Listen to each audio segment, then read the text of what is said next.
Out at me is that this does appear to be in direct conflict with what then FBI Director James Comey testified to before the Senate Intelligence Committee, that several months later with the incoming president, when he briefed him at Trump Tower, he briefed him that these allegations were largely unverified and salacious. So this seems to be a far cry, or there's a lot of daylight between what Comey testified to and what's being claimed in the Democrats' memo. I'm now halfway through at page 5, and I want to draw your attention rather to a key section right here, and it goes to one of the central findings of the Republican memo, that the dossier's funding, that it was funded by the DNC and Clinton campaign, that this was never directly shared with the National Security Court that granted the surveillance warrant for Trump campaign aide Carter Page. And their argument is that the court really should have known the specifics of this research document and that there was really an agenda behind it. And what the Democrats write on this front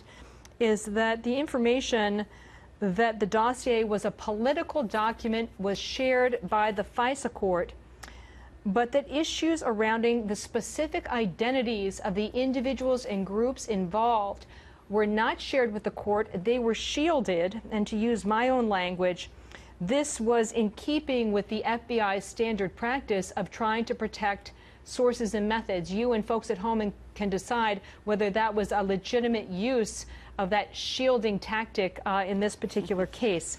So rather than tell the court it was the DNC and the Clinton campaign, they chose to use language such as person 1 was hired by law firm 1, then used a research firm, 2, in order to put this information together. So they describe it as a political document, but they do not get to the specifics of the DNC and the Clinton campaign funding it.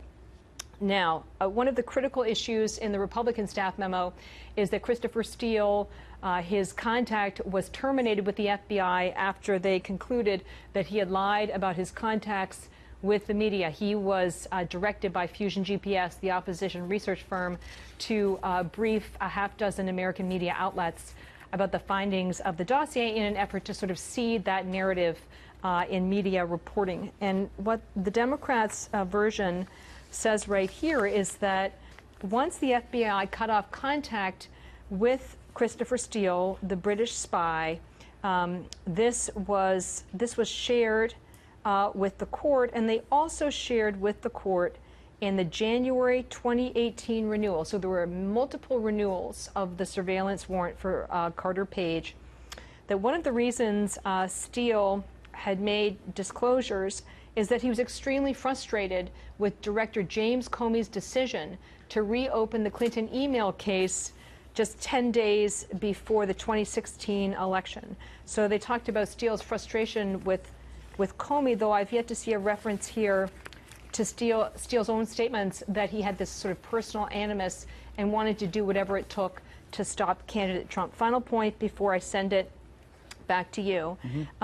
There's been widespread reporting that the FBI paid Christopher Steele for this work on the dossier, but the Democrats' memo states very clearly that the Justice Department never paid Steele for the dossier work. It was correct that the FBI had authorized payment for the work, but in effect the check was never written and sent and cashed by Steele. So they authorized payment, but ultimately, this is a quote, ultimately never received payment from the FBI for any dossier-related information. So in summary here, they make the argument that the FBI and Justice Department really did everything they needed to do when they told the FISA court it was a political document, the Trump dossier. They didn't feel, because the FBI has standards in terms of shielding sources and methods, they didn't need to get into the specifics of it was the DNC and the Clinton campaign that paid for it. Number two, they say that they shared with the court that he had been terminated and that he, was personally angry with Director Comey for reopening the email case just a few days before the election because this was very damaging to her prospects. And number three, they make the case that Steele was never paid by the FBI for his work. Okay. So I'll let you know as I get more. Exactly. All important points. Thank you.